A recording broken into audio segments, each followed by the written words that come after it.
Emergency drugs की series के अंदर हम बात कर रहे थे different type of emergency conditions जो कि डेंटल क्लिनिक में आ सकती हैं जब आप कोई भी प्रोसीजर कर रहे होते हैं। और आज हम बात करेंगे अस्थमा के बारे में। अगर पेशेंट को प्रोसीजर करते टाइम अस्थमा का अटैक आ जाता है तो आप इस सिचुएशन को कैसे हैंडल करेंगे अपने डेंटल क्लिनिक पर ताकि पेशेंट उस टाइम पर रिवाइव हो सके। बहुत ही सिंपल है। पहली चीज तो हम ये जान लेते हैं कि अस्थमा का अटैक आता क्यों है पेशेंट को डेंटल चेयर पे। तो देखिए, जैसे कोई पेशेंट आप ट्रीट कर रहे हैं जिसको ऑब्वियस सी बात है पहले से अस्थमा है और वो अस्थमा का पंप लेता है, यानी उसकी मेडिसिन चल रही है।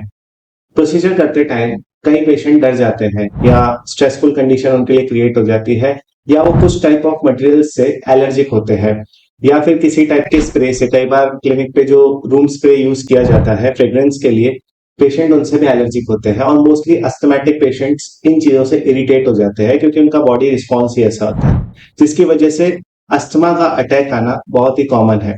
जो इसका मेन ट्रिगर फैक्टर है वो तो स्ट्रेस है, जो कि ऑन चेयर पेशेंट को हो सकता है। तो किसी भी वजह से ट्रिगर फैक्टर के प्रेजेंट होने की वजह से ब्रोंकोस्पैज्म हो जाता है, जिसकी वजह से पेशेंट को अस्थमेटिक अटैक आ जाता है। अब इस कंडीशन से पेशेंट को निकालना कैसे है? बहुत ही सिंपल है। साल्ब्यूटामॉल का पंप देकर हम पेशेंट को इस कंडीशन से बाहर निकाल सकते हैं।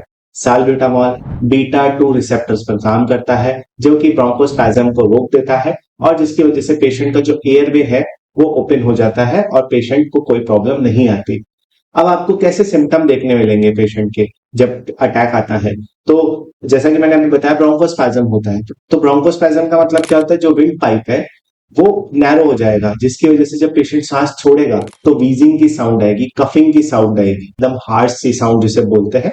तो इस टाइप के सिम्टम्स पेशेंट शो करेगा, जो कि इंडिकेट करता है कि पेशेंट का ब्रोंकोस्पैज्म यहाँ पर हो चुका है। तो साल्ब्यूटामॉल का पंप देने से पेशेंट रिवाइव तो हो जाता है, लेकिन हमें इस पंप का यूज कैसे करना है, मेन ये बात इंपॉर्टेंट है।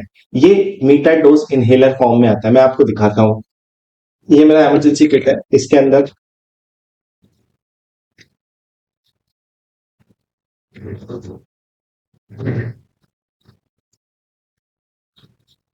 ये साल्ब्यूटामॉल का पंप है, ठीक है। इसको बोलते हैं MID, meter dose inhaler. Okay, तो आपको एडल्ट्स के अंदर 2 पफ इसके पेशेंट के अंदर एडमिनिस्टर करने हैं। अब इसका यूज कैसे करना है वो हम सीख लेते हैं। सबसे पहले इसके कैप को ओपन करना है और जो ड्रग है इसको हम पहले एयर में पंप करेंगे, देन उसके बाद क्लोज करके इसको शेक करेंगे। इसके बाद पेशेंट को सांस छोड़ने के लिए कहेंगे। जब पूरी एयर लंग्स में से बाहर आ जाए तब पेशेंट के मुंह में इस पंप को रख के और इसको स्प्रे कर देंगे। और जैसे ही स्प्रे करने के बाद ये मेडिसिन गले तक पहुंच जाए, उसके बाद पेशेंट को इनहेल करने के लिए कहेंगे और 10 सेकेंड्स तक ब्रेथ को होल्ड करने के लिए कहेंगे, और फिर धीरे से पेशेंट को सांस छोड़ने के लिए कहेंगे। तो इस तरीके से इस पंप का यूज किया जाता है। एडल्ट्स के अंदर जो रिकमेंड डोज होता है वो 2 पफ्स होते हैं, यानी कि आपने एक बार इसको पफ दिया, उसके बाद आपको 1 मिनट का वेट करना है, उसके बाद सेकंड पफ पेशेंट को ऐसे ही स्प्रे करना है। तो इसका यूज करना बहुत ही सिंपल है, कोई हार्ड नहीं है। लेकिन आपको ये पता होना चाहिए कि आपको इसको यूज कब करना है, किस सिचुएशन में करना है।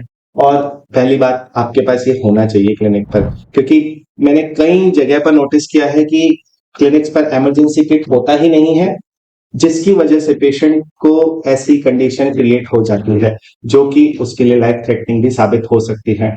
इसके अलावा देखो, जिसको अस्थमा होगा ना उसको ऑलरेडी पंप लेना आता होगा। तो ये तो चलो मैंने टेक्निक्स बता दी कि आप किस तरीके से इसका यूज करते हैं, लेकिन पेशेंट खुद भी इसका यूज कई बार कर लेता है जब पेशेंट की शॉर्टनेस ऑफ ब्रीथ होने लगती है।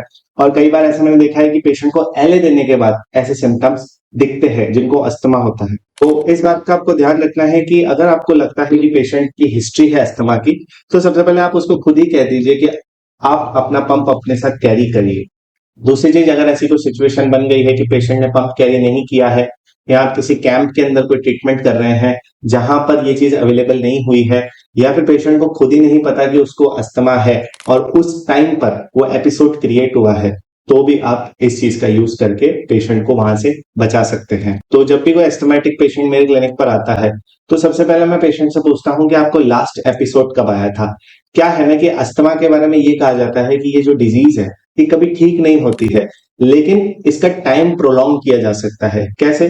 देखो, जो अस्थमेटिक पेशेंट है, अगर उसको अस्थमा का अटैक हर हफ्ते में एक बार आ रहा है तो मेडिकेशन का यूज करके, लाइफस्टाइल मॉडिफिकेशन करके उसके इस एपिसोड को बढ़ाया जा सकता है। लाइक जो एक हफ्ते में अस्थमा का अटैक आ रहा था, हो सकता है अब हम उसको 1 महीने तक ले जाएं, और फिर धीरे धीरे 6 महीने, 1 साल, 3 साल, 4 साल। तो अस्थमा कभी खत्म नहीं होती डिजीज, ऐसा बुक्स कहती है, लेकिन आप इसके एपिसोड को, उसके टाइम ड्यूरेशन को बढ़ा सकते हो। तो जब भी पेशेंट मेरे क्लिनिक पर आता है, ठीक है, तो मैं उससे पूछता हूँ आपको लास्ट एपिसोड कब आया था अस्थमा का।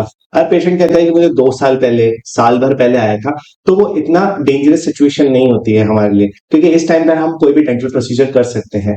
लेकिन अगर पेशेंट ये कहता है कि मैं तो रोज पंप लेता हूँ, या फिर पेशेंट ये कहता है कि मुझे अभी लास्ट वीक ही आया है, तो ये कंडीशन इंडिकेट करती है कि आपको प्रिपेयर रहना चाहिए उस पेशेंट को करने से पहले। या तो पेशेंट खुद का पंप कैरी करे, या फिर आप अपना पंप कैरी करो, ताकि पेशेंट को हम सही तरीके से ट्रीट कर सके। और साथ में, जैसा कि मैंने पिछले 2 वीडियोस में बताया है, कि आपको मेडिसिन की एक्सपायरी डेट को चेक करते रहना है, क्योंकि ये ड्रग्स एक्सपायर हो जाती है और कई सारे क्लिनिशियंस को इस बारे में पता भी नहीं चलता है। और इसके साथ ही मुझे कमेंट्स भी आ रहे हैं वीडियो में, जबकि मैंने ये चीज बता दी है कि ये जो किट है मैंने एक डीलर से परचेज किया है, जिसका नंबर मैं आपको कमेंट में और डिस्क्रिप्शन में पिन करके दे दूंगा।